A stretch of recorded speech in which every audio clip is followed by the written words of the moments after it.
नमस्कार, इमेज विशेषमा स्वागत छ। म रमेश ढकाल। राष्ट्र बैंक मौद्रिक नीतिको तयारीमा छ। मौद्रिक नीतिप्रति निजी क्षेत्रको अपेक्षा कस्तो छ, सुझाव के कस्ता छन्, अहिलेको व्यावसायिक अवस्था कस्तो छ र कोभिड प्रभावित अर्थतन्त्रको उत्थानका लागि कस्तो खालको मौद्रिक नीति ल्याउनुपर्छ लगायतका सन्दर्भमा आज हामी नेपाल चेम्बर अफ कमर्सका अध्यक्ष राजेन्द्र मल्लसँग कुराकानी गर्न गएका छौँ। उहाँलाई स्वागत गरौँ। मल्ल सर, इमेज विशेषमा स्वागत छ। हस्, धन्यवाद। निषेधाज्ञा बन्दाबन्दी त खुल्दै गयो, अब त व्यवसाय केही चलायमान होला नि? होइन, यस्तो छ, अब अहिले पनि पूर्ण रूपमा चाहिँ उद्योग व्यवसाय सञ्चालनको अवस्था छैन, होइन। आंशिक रूपमा अहिले खोलेको अवस्था हो तापनि अहिले यो जुन यो किसिमको निषेधाज्ञालाई अलिकति खुकुलो गरेको अवस्थामा फेरि अलिकति यो चाहिँ कोभिडको चाहिँ डर रेट अलिक फेरि बढ्न गएको छ, होइन। अब चाहिँ झन्डै 1100 चान्चुनमा सङ्क्रमण दर घटिसकेको अहिले 1500 चान्चुन पुगिसकेको छ, होइन। भन्दाखेरि हामीले अहिले चाहिँ छिटोभन्दा छिटो चाहिँ यो खोपलाई चाहिँ व्यापक रूपमा परिचालन गरेर चाहिँ यो गाउँ होइन, वडा टोल सबै क्षेत्र चाहिँ यो खोपलाई चाहिँ द्रुत गतिमा चाहिँ सञ्चालन गरेर खोप लाउने अभियानमा चाहिँ हामी लाग्नुपर्ने। तर चाहिँ खोप चाहिँ हाम्रो अलिकति ढिला भइरहेछ। यसले गर्दाखेरि कतै फेरि तेस्रो वेभ त आउने होइन कि भन्ने हामीलाई चिन्ता छ। खोप किन ढिला भइरहेको होला राजेन्द्र सर? विशेष गरी यो कस्तो छ भनेदेखि पहिला अब हाम्रो नेपाल सरकारले, होइन, अब भारतको जुन कोभिडसिल्डबाट नै ल्याउने मनसायले हुन त 10 लाखको त एडभान्स पनि दिइसकेको छ। 10 लाख निःशुल्क आएको अवस्था छ भनेदेखि अन्य त मुलुकमा चाहिँ त्यति ल्याउने प्रयास चाहिँ गरेन, होइन। तर चाहिँ सुरुमा त हाम्रो चाहिँ रसातिरबाट पनि स्पुटनिकको खोप दिन्छु भनेर डेलिगेसनै आएका थिए यहाँ, होइन। त्यसरी चीनतिरको पनि कुराहरू आइरहेको थियो। तर चीनको चाहिँ अलिकति रहेछ, त्यहाँ हरेक चाहिँ कम्पनीहरू एउटा सरकार नियन्त्रित हुँदो रहेछ र चाहिँ यो जिटिजीलाई नै अलिकति प्रायोरिटी दिने रहेछ चीन चाहिँ, हामीले बुझ्दाखेरि, होइन। अहिले कतिपय हाम्रा व्यवसाय साथीहरूले पनि प्रयास गरिरहेछ र त्यति साह्रो सरल स्वीकृत चाहिँ प्राइभेट सेक्टरलाई दिन अलिक कठिन रहेछ चीनबाट। तर चाहिँ हामीले जुन स्पुटनिकको खोप भयो, जुन यो कोभिडसिल्डकै खोपहरू भयो, यो चाहिँ सुरुमै हामीले चाहिँ आयात गर्नुपर्ने क्रममा अलिकति हामी चुक्यौँ कि भन्ने मलाई लाग्छ। भनेपछि सरकारले खोप ल्याउन नसकेको हो अथवा ध्यान नदिएको हो, तयारी नपुगेको हो? म सरकारले पूर्ण रूपमा ध्यान दिएको छ, तर चाहिँ तयारी पुगेन भन्न चाहन्छु म। तयारी भएको त खोप त आउनु पर्थ्यो नि हाम्रो मुलुकमा, होइन र भने। अब 7 रिजनमै सबभन्दा धेरै खोप पर्सेन्टेज वाइज हामीसँग हुँदैछ भन्ने कुरा सरकारी जुन मिडियामै आयो। तर पछि गएर चाहिँ भारतले चाहिँ जुन कोभिडसिल्ड नदिने भन्दाखेरि अन्य त्यो मुलुकमा गर्नुपर्ने हामी चाहिँ छ नि द्रुत गतिमा चाहिँ आयातको लागि चाल्नुपर्ने कदमहरूमा चाहिँ अलि हामी पछि पऱ्यौँ भन्ने मलाई लाग्छ। अब यो स्पुटनिक खोप नै सुरुमा नेपालमा अब टप 10मा छ रहेछ कि, लिस्टमा छ नि अहिले, हामीले पाउने लिस्टमा भनौँ न। अब त्यो बेलामा हामीले चाहिँ अलिकति अब वास्ता गरिएन या हेलचेक्राइ हुन गयो, होइन। अब चाहिँ नेपाल चाहिँ पुछारमा परिसक्यो कि भन्दाखेरि महिनौँ कुर्नुपर्ने भयो। यो गर्दाखेरि चाहिँ हाम्रो अर्थतन्त्र जुन चाहिँ भत्किएको छ त्यसलाई चाहिँ रिभाइभ गर्नको लागि, सर्भाइभ गर्नको लागि अलिकति हामीलाई चाहिँ कठिन पर्यो भन्ने कुरा मैले राख्न चाहेँ। हजुर, तपाईँहरूले पनि दबाब दिँदै आउनुभएको छ। महासङ्घ, सिएनआई सबैले चाहिँ निजी क्षेत्र पनि फ्रन्टलाइनर हो, निजी व्यापार व्यवसाय गराउने हो भनेदेखि कतिपयले त खोप नभयो भने हामी कामै गर्न सक्दैनौँ पनि भन्न थालिसके। तपाईँहरूले पनि व्यापार व्यवसाय सञ्चालनका लागि अर्थतन्त्रलाई जोगाउने हो भनेदेखि खोप चाहिन्छ भन्दै हुनुहुन्छ। योभन्दा अगाडि निषेधाज्ञा गर्नुपर्ने अवस्थामा निजी क्षेत्रले चाहिँ सुरक्षा सावधानी अपनाउन अहिले निषेधाज्ञा नगरिहालौँ भन्दै आएको थियो। तर सङ्क्रमण बढ्दै गएपछि अब चाहिँ निषेधाज्ञा खोल्दा पनि हामीलाई खोप नभए भएन भन्ने जस्तो कुरा आइसक्यो। भनेपछि अर्थतन्त्र जोगाउन पनि खोप चाहियो। पक्कै पनि हामीले सुरुमा पनि के भनेको थियौँ, एउटा चाहिँ एउटा स्वास्थ्य मन्त्रालयले जुन भनौँ न मापदण्ड यसरी पालना गर्नुपर्छ भन्ने कुरालाई चाहिँ हामीले अनुशासित भई पालना गर्ने र गराउने काममा पनि अलिकति चुकेका छौँ कि अलिकति हाम्रो हेलचेक्राइको बानी छ, होइन। तपाईँ हामी सबैमा अब त्यसो गरिनु भएन, विगत जस्तो होइन। र त्यसमा पनि अलिकति सरकारी अनुगमन हुनुपर्छ भन्ने मलाई लाग्छ कि के गर्ने अब हेल्थ चेक अब बाटो बाटोमा चाहिँ हरेक ठाउँमा पहुँच नपुगे पनि एउटा चाहिँ अवेरनेस प्रोग्राम त सरकारले व्यापक रूपमा ल्याएको छ होइन, प्रचार प्रसार एफएम टिभी सबै कुरामा आइरहेछ। तर अलिकति अनुशासन कुरामा चाहिँ एकाध कुरा ठाउँमा क्षेत्रमा अलिकति मलाई चाहिँ के लाग्छ भने यो अनुशासन भङ्ग गर्यो भने अलिकति भनौँ न जमानामा हाम्रो चाहिँ सुरुमा मोटरसाइकल चलाउँदाखेरि हेलमेट लाउने चलन नै थिएन, अल्छी गर्थे नि भने त्यो जस्तै चाहिँ यो चाहिँ गऱ्यो भनेदेखि अलिकति दण्ड जरिवाना गरेर भए पनि अलि अनुशासित बनाउनुपर्छ भन्ने कुरा मलाई लाग्छ। यो क्षेत्रतिर चाहिँ अलिकति स्वास्थ्यको मापदण्डमा हामीले चाहिँ त्यो पनि कायम गर्न सकेनौँ। र अर्को कुरा चाहिँ के छ भन्दाखेरि हामीले यो खोपलाई चाहिँ व्यापक रूपमा ल्याउनुका साथसाथै यो जुन कन्ट्र्याक्ट ट्रेसिङ गर्ने काम पनि त्यो हाम्रो मुलुकमा राम्ररी भइरहेको अवस्था छैन। जो बिरामी छ अलिकति शङ्का छ ऊ हस्पिटल जाने, त्यसमा मात्र यति प्रतिशत आयो उति प्रतिशत आयो भन्ने कुरा आइरहेछ होइन। तर चाहिँ यो भित्रभित्र चाहिँ यो रोग अझै पनि छ र चाहिँ कतिपय मान्छेहरू अब मैले नै हिजो मात्र एक ठाउँमा सुनेको थिएँ कि 3 चोटिसम्म पिसिआर चेक गर्दाखेरि नेगेटिभ आयो अरे, पछि चाहिँ जिउ असाध्यै अनहेल्दी मतलब डिफिकल्ट भएपछि फेरि पोजिटिभ आएर यसो यो ल्याबतिर पनि के भएको मैले त्यति म स्वास्थ्य विज्ञता होइन, त्यस्तो कारणले त्यस्तो व्यक्तिहरू चाहिँ गइरहेछ। हजुर यो भन्ने कुरा हजुर राजेन्द्र सर खोप आउला कहिले त तपाईँहरूलाई केही भन्नुभएको छ कि? किनभने अब खोप आउँछ भन्दाखेरि धेरै हल्ला मात्रै भयो, त्यही भएर अब नआइपुगी नभन्ने भनेर हामीहरूलाई त केही पनि थाहा छैन। तपाईँहरूसँग केही कुरा भएको छ कि? किनभने तपाईँहरूले डेलिगेसन गएको गई हुनुहुन्छ, के भन्नुहुन्छ? चाहिँ मिडिया मार्फत पनि मैले सुने होइन, पढे पनि सामान्य प्रधानमन्त्रीज्यूले 1 महिनाभित्र हामी 40 लाख डोज खोप ल्याउँछौँ भनेर भन्नुभएको छ होइन। अब फेरि यहाँ सरकार पनि उठल पुठल भइराख्ने, जे जस्तो भए पनि यो सरकारको नेतृत्व परिवर्तनशील भए पनि जे भए पनि तर सरकारी संरचना बलियो भएर हामीले गर्ने काम कारबाही कर्तव्य चाहिँ सुमधुर रूपमा चल्नुपर्छ चलाउनुपर्छ भन्ने मलाई लाग्छ होइन। यो खोपको चाहिँ सायद चाहिँ सरकारी पहल पनि ढिलामा छ र यसलाई चाहिँ मिनिस्ट्री लेभलले मिनिस्टरै नभए पनि मिनिस्ट्रीले गरोस् त्यस्तो किसिमको एउटा निर्णय हाम्रो मुलुकले तरारुखका साथ गर्नुपर्छ। कतिपय मान्छेले चाहिँ ल्याउन खोजिरहेको कुरामा पनि सरकारी कार्यालयमा अलिअलि ढिलासुस्ती छ। हाम्रै चिनेका कोही साथीभाइहरू खोप आयातको लागि चीनतिर प्रयास गरिरहेछ उहाँहरूले भन्दाखेरि यो औषधि व्यवस्था विभागबाट समयमै हामीले चाहिँ ऊ पाएनौँ भन्ने गुनासो गरिरहेको थियो। मैले चाहिँ के भने तपाईँले व्यवसाय आफ्नो रूपमा सरकारको नियम पालन गरेर गर्नुहोस् र यदि त्यस्तो किसिमको हेल्थ चेक हुन्छ भने हामी चेम्बर छौँ र डेलिगेसनै गएर चाहिँ के कस्तो हामी लागौँला भनेर भनेको छु होइन। त्यसको पनि सकारात्मक कुरा चाहिँ 1-2 दिनमा आउँछ होला। तर हाम्रो देशमा एउटा दुःखको कुरा चिन्ताको कुरा हामी बोल्छौँ एउटा मुखमा एउटा र मनमा अर्को व्यवहार अर्को, यस्तो हुनु भएन। जे बोल्छ तथ्य सत्य साथ हामी आत्मले चाहिँ भनौँ न साथ दिएर चाहिँ यो मुलुकको यस्तो जोखिम र चाहिँ महामारीको बेलामा सबैले सहकार्य र चाहिँ सहयोग गर्नुपर्छ भन्ने मलाई लाग्छ। भनेपछि यो खोप ल्याउनमा कता कता राजनीतिक अस्थिरताको पनि प्रभाव परेको जस्तो देखिन्छ। व्यापार व्यवसायमा चाहिँ यो अहिलेको राजनीतिक अस्थिरताले कतिको प्रभाव परेको छ? पक्कै पनि यो हाम्रो देशमा अवस्था के छ, जो नेतृत्वमा आउने उहाँले चाहिँ आफ्नो चाहिँ मनसायले चाहिँ अलिकति ल एन्ड अर्डरलाई पेरेर लान खोज्ने, यसो हुनुहुन्न भन्ने मेरो भनाइ हो। चाहिँ एउटा इन्स्टिट्युसनल चाहिँ एउटा ब्युरोक्रेटिक लेभल स्ट्रङ भयो भने हामीले चाहिँ यो मुलुक सञ्चालन गर्न कुनै कठिन हुँदैन र चाहिँ हुनुपर्ने व्यवस्था यो हो। तर अलिकति हामी कहाँ चाहिँ मै हुँ भन्ने चलन छ, नेतृत्व वर्गमा हामी हौँ भन्ने छैन भन्ने कुरा राख्न चाहे। 2/3 स्थिर सरकार हुँदा निजी क्षेत्र निकै उत्साहित बनेको थियो।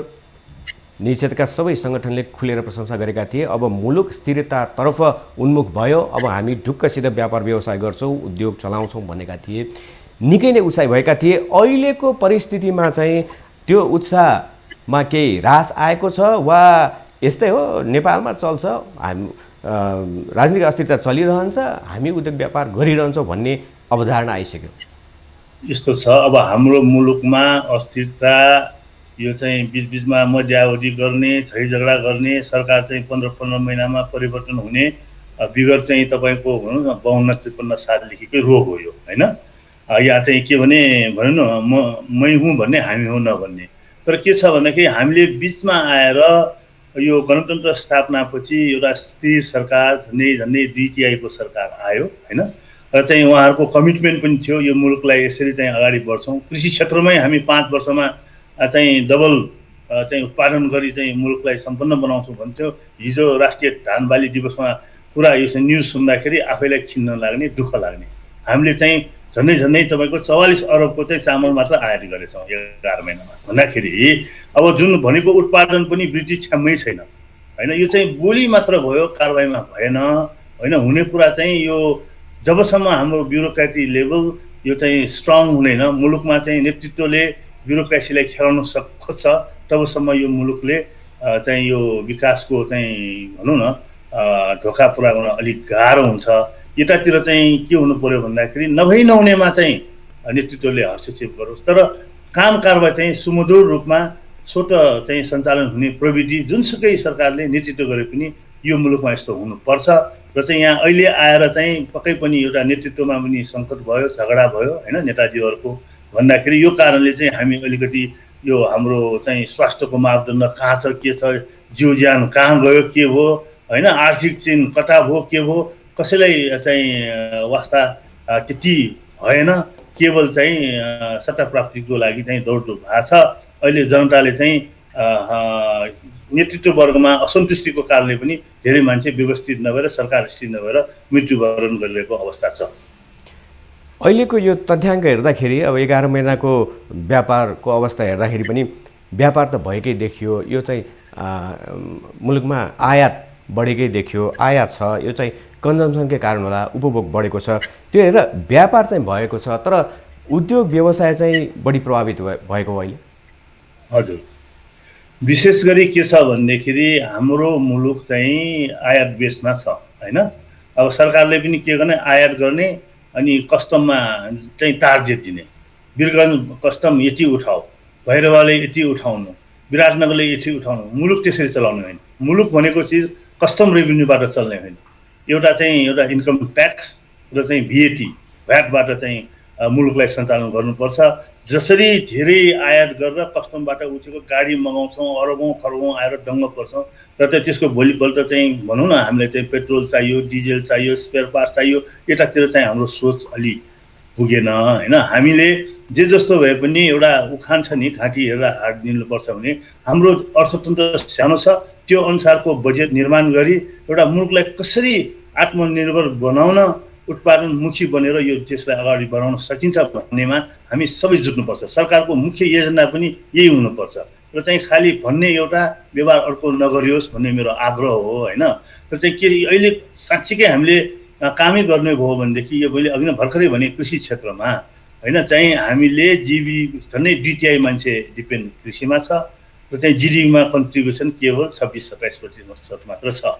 यसलाई अलिकति हामीले तपाईको चाहिँ एउटा यान्त्रिकीकरण हैन, एउटा चाहिँ वैज्ञानिकरण र चाहिँ फर्टिलाइजरहरू टाइममा चाहिँ व्यवस्था गर्ने, कतिपय ठाउँमा अर्ग्यानिक पकेट बनाएर गर्ने, यो क्षेत्रबाट छिटै नै हामीले फड्को मार्न सक्छौँ। यतातिर चाहिँ बोलीमा कुरा भयो, व्यवहारमा भएन भन्न खोजेको मैले। किन सरकार भनेको हाम्रो मुलुकको गार्जियन हो, एउटा गार्जियनले ल्याएको भिजनमा जनता भनेको बालक हैन, उहाँहरूको उसमा त्यो हिँड्छ र कतिपय कुराहरू चाहिँ ल्याएको नीति पालना किन भएन भन्ने कुरा चाहिँ समयमा चाहिँ हामी पुनर्मूल्याङ्कन गरिनुपर्छ र चाहिँ यो मुलुकलाई चाहिँ अलिकति हामी चाहिँ आत्मनिर्भर र चाहिँ उत्पादनशील नबनाइकन हामी विगतमा जस्तो आयातमा मात्र रमाएर बस्यो भने लङ टर्ममा यसको इम्प्याक्ट चाहिँ नराम्रो हुन सक्छ। जहिले पनि गल्फ कन्ट्रीमा हामीले कामै पाउँछौँ भने त ग्यारेन्टी छैन नि, भन्दाखेरि उत्पादनशील गर्नुपर्छ र हामीले सिकेको सिप, युवाहरूले सिकेको सिपलाई यही देशमा चाहिँ कसरी उत्पादन गर्न सकिन्छ भन्ने कुरा पनि सरकारले एउटा ठोस नीति ल्याउने र चाहिँ सरकारले चाहिँ यो मुलुकको लागि मार्केटिङ गर्ने मन्त्रीज्यूहरूले छ नि, B2B त छँदै छ, तर G2G सरकारले पनि सरकारमा गएर तपाईँहरूका हामीसँग अहिले चाहिँ राम्ररी व्यवस्थित गर्ने श्रमशक्ति, अहिले चाहिँ पर्सेन्टेज वाइज भन्दैछु म, श्रमशक्ति युवा शक्ति हामी एसियामै धेरै छौँ, प्रतिशत वाइज मैले भन्नु खोजेको है, फेरि सङ्ख्यामा होइन। अब यस्तो युवा शक्ति पनि छ, अलिकति व्यवस्थित गर्यो भने हामीसँग जलविद्युत पनि छ भन्दाखेरि यो जलविद्युत पनि राम्रोसँग चाहिँ एउटा प्रबन्धन गरेर हैन, हाम्रो चाहिँ नेपालको पानी जनताको लगानी भन्ने नारा गरेर यसमा व्यापक लगानी र चाहिँ संरक्षण चाहिँ सरकारले गरिदिने होइन त्यो किसिमको एउटा वातावरण बनाएर उद्यमीशील बनी विभिन्न देशमा गएर काम गर्ने ठाउँमा यहीँ हामीले उत्पादन गरेर तपाईँहरूले चाहेको सामान दिन्छौँ भन्ने किसिमबाट हामी जान सक्यो भनेदेखि यता उद्योगतिर चाहिँ सम्भवको कुरा भयो। हजुर, केन्द्रीय बैंक पनि अब मौद्रिक नीतिको तयारीमा छ। बजेटले त निजी क्षेत्र र कोभिडको प्रभावलाई सम्बोधन गरेको छ भनेर यहाँहरूले नै भनिसक्नु भएको छ। अबको मौद्रिक नीति चाहिँ कस्तो रहला? मौद्रिक नीतिले अहिलेको यो चालु आर्थिक वर्षको मौद्रिक नीति कतिको उत्साही रह्यो र आगामी मौद्रिक नीतिले अहिलेको कोरोनाबाट प्रभावित अर्थतन्त्रलाई उत्थानका लागि कतिको भूमिका खेल्ला? के छ तपाईँको अपेक्षा? सर्वप्रथम मलाई चाहिँ के छ भने एउटा बजेटको कुरा म अलिकति राख्न चाहन्छु। हाम्रो देशमा अहिले तपाईँको आन्तरिक राजस्व 10 खर्ब 24 अर्ब उठाउने भन्ने एउटा सरकारले प्रक्षेपण गरेको छ। भन्दाखेरि यो चाहिँ अहिले हामी रोगी नेपाल बनेका छौँ कोभिडको कारणले। नर्मल कन्डिसनमा जब कोभिड आउनुभन्दा अगाडि हाम्रो चाहिँ आन्तरिक राजस्व चाहिँ झन्डा मोटामोटी 8 खर्ब जतिको हाराहारीमा उठेको थियो भनेदेखि यो बेलामा 10 खर्ब 24 अर्ब आन्तरिक राजस्व उठ्ला कि उठ्दैन भन्ने कुरा यो एकदमै सोचनीय र चाहिँ चिन्ताको विषय छ होइन। यो नहोस् यसको लागि अब पक्कै पनि अब आउने एउटा मौद्रिक नीतिले एउटा चाहिँ स्टिमुलस प्याकेज ल्याएर होइन, विशेष गरी यो ठुला मझौला र चाहिँ एसएमइज कृषि महिला जुन छ नि एसएमइजहरू यहाँ धेरै छन्, झन्डै 80% चाहिँ एसएमइज इन्डस्ट्रीहरू छ नेपालमा। जबसम्म यो एसएमइज इन्डस्ट्रीहरूको उत्थान हुँदैन तबसम्म यो मुलुकले चाहिँ फड्को मार्न सक्दैन र त्यसको लागि चाहिँ पक्कै पनि अहिले आउने मौद्रिक नीतिले हामीले चाहिँ पनि सुझाएका छौँ, छलफलमै छौँ हामी। शुक्रबारतिर गएर चाहिँ गभर्नरजीलाई भेटेर सुझाव पनि गर्दैछौँ र चाहिँ कमसेकम यो एसएमइजहरूलाई र चाहिँ जुन गाउँ गाउँमा हुने उद्योगलाई चाहिँ त्यो ब्याज दरमा विशेष किसिमको एउटा सहुलियत हुनैपर्छ होइन। र चाहिँ ब्याज दर सहुलियत गर्यो र चाहिँ कमसेकम त्यो 3 देखि 5% अहिले जुन कोभिडको कारणले ठहर परेको छ होइन, त्यस्तोलाई चाहिँ त्यो ब्याजको व्यवस्था गर्ने यो कमसेकम मिनिमम 2 देखि 3 वर्षको एउटा एड्रेस गरिनु पर्यो कि यो उहाँहरूले चाहिँ सर्भाइभ गर्नको लागि। यहाँ चाहिँ कस्तो छ भने अलिअलि दिने फेरि चाहिँ तुरुन्तै झिकिदियो भनेदेखि फेरि काम गर्ने अवस्था छैन। विशेष गरी यो एसएमइजहरू चाहिँ के छ भने आज कमायो भोलि खाने, भोलि कमायो पर्सि चाहिने, त्यस्तो के आफै मालिक आफै श्रमजीवी त्यस्तो ठाउँमा अलिकति ध्यान दिनुपर्छ। यो ब्याज दरको प्याकेज र चाहिँ यो जुन स्टिमुलसको प्याकेज होइन, एउटा चाहिँ त्यस्तै यो लोनको पेमेन्ट र ब्याजको पेमेन्ट पनि एउटा रिसेड्युलिङ गर्ने होइन, पुनर्तालिकरण गरेर अलिकति पोस्टपोन गरिनु पर्यो, 1-2 वर्ष ढकल्नुपर्छ। यो अब चाहिँ पैसै नलिने भने त त्यो मुलुकले टेक्नै सक्दैन हाम्रो जस्तो सानो अर्थतन्त्र भएको मुलुकमा। यसको लागि चाहिँ एउटा रिसेड्युल चाहिँ गरेर यो जुन राष्ट्र ब्याङ्कले मौद्रिक नीतिले एड्रेस गर्ने कुरा पोहोर पनि राम्रै ल्याएको थियो, तर जसको चाहिँ राम्रो ब्याङ्कमा एप्रोच छ, कर्पोरेट अफिस, सिए छ, अडिटर छ, सबै छ, त्यस्तो व्यवस्थित अफिसहरूले मात्र उद्योगहरूले मात्र चाहिँ यो तपाईँको स्टिमुलस प्याकेजको सहुलियत पाएको अवस्था छ भनेदेखि एसएमइजहरूको जसको चाहिँ अब त्यो न सिए हुन्छ न अडिटर हुन्छ न कुनै उसको खातापाटा व्यवस्थित हुन्छ भनौँ न, भन्नु खोजेको सानो सानो इन्डस्ट्रीमा त पुरा यसो ठुल्ठुलो खर्च गरेर सिए अडिटर त राख्न सक्दैन भन्दाखेरि सरकारकोले जुन दिने लगानी पनि सुरक्षित होस्, कसरी चाहिन्छ गरिनु पर्यो होइन। सहुलियत दिने नै हो, फकटमा दिने त होइन, सुरक्षित हुने गरी सरलीकृत र चाहिँ सहज हुने गरी तल्लो तहसम्म पुग्ने गरी यो मौद्रिक नीतिले चाहिँ एड्रेस गर्नुपर्छ भन्ने कुरा म राख्न चाहन्छु। र यो भयो भनेदेखि पक्कै पनि हामीले अलिकति संयमित भएर अनुशासन भएर चाहिँ खोप पाए पनि नपाए त झनै चाहियो, खोप लिए पनि अझ पनि सुरक्षित रहनुपर्छ है भनेर विज्ञ डक्टरहरूले भनिरहनु भएको छ। यसलाई चाहिँ यो 2-4 वर्ष चाहिँ एकदमै अनुशासित भएर हामी लाग्नुपर्छ र चाहिँ पालना गर्नुपर्छ।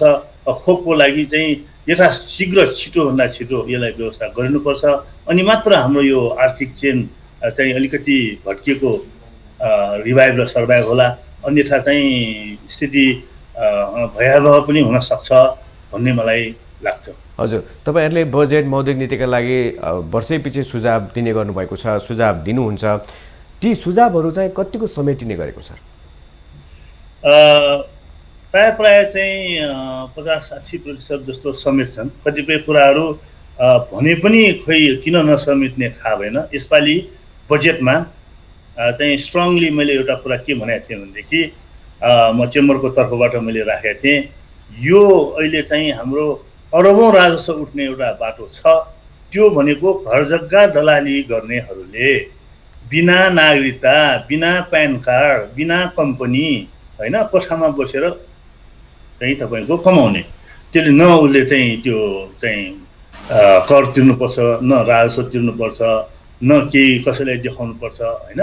यो यस्तो चिजलाई नियन्त्रण गर्नको लागि विशेष गरी यो सेयर कारोबार गर्दाखेरि जसरी ब्रोकरको लाइसेन्स लिएर मात्र गर्न पाइन्छ नि, घर जग्गा कारोबार गर्न पनि यो ब्रोकर लाइसेन्सको सिस्टम लागू गरौँ र चाहिँ यो लागू गर्यो भनेदेखि तपाईँको एउटा अरबौँ पैसा उठ्न सक्छ यसमा। हजुर, कम्पनी मार्फत गर्ने भन्ने त अघिल्लो वर्षको बजेटमै ल्याइएको, तर कार्यान्वयन हुन सकेन। भएन, त्यो त गरौँ, यो गरिनु पर्यो। यो हामी चेम्बरकै सुझाव हो। गत वर्षदेखि नभएपछि गरिनु पर्यो भने बोल्नलाई बोलिदिने, एड्रेस नहुने यसरी चाहिँ सरकारले ल्याएको नीति फिजल हो भने त मुलुक कसरी अगाडि बढ्न सक्छ भन्ने मेरो भनाइ कि यसलाई चाहिँ स्ट्रङली लागू गरियो भनेदेखि हाम्रो चाहिँ यो भनौँ न यो अनैतिक क्षेत्रमा अथवा चाहिँ अनअफिसियल क्षेत्रमा रहेको चाहिँ पुँजी चाहिँ यो ब्याङ्किङ च्यानलमा हामीले ल्याउन सक्छौँ र चाहिँ यो ब्याङ्किङ च्यानल स्ट्रङ भएपछि मुलुकमा चाहिँ जिडिपी पनि ग्रोथ हुन्छ।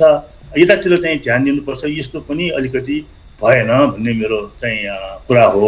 तर यो हरेक क्षेत्रमा अहिले चाहिँ कस्तो छ भनेदेखि सुनेर सुन्ने कतिपय कुराहरू चाहिँ गर्ने, कतिपय चाहिँ त्यतिकै चाहिँ टालटुल गरेर पठाउने भन्दाखेरि कतिपय कुरा हामीले नबुझ्यो भने ल ठिक छ, चेम्बर अफ कमर्स तपाईँहरूले भनेको यहाँनिर यस्तो यस्तो छ है, यो चाहिँ हामी चाहिँ उहाँहरू जस्तो अर्थविज्ञ सारा होइन, हामी त अनुभव बटेर अन्तर्राष्ट्रिय प्र्याक्टिस के छ होइन त्यो हिसाबले उहाँ सरकारसँग चाहिँ अर्थविद छ, एक भनौँ न राष्ट्रिय योजना सारा छ नि, उहाँहरूको भिजन त एक पैसा पनि तलमाथि हुनु हुँदैन हामी जस्तो लेमानको हिसाबले म भन्दैछु।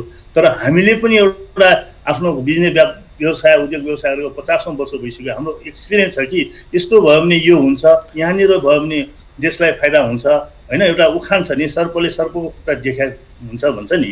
हामीले व्यवसायहरूको मर्कानिर पनि यहाँनिर छ भन्ने कुरा थाहा छ, यहाँनिर लुपोल गरेर चाहिँ देशलाई छलिरहेछ भन्ने कुरा पनि थाहा छ भने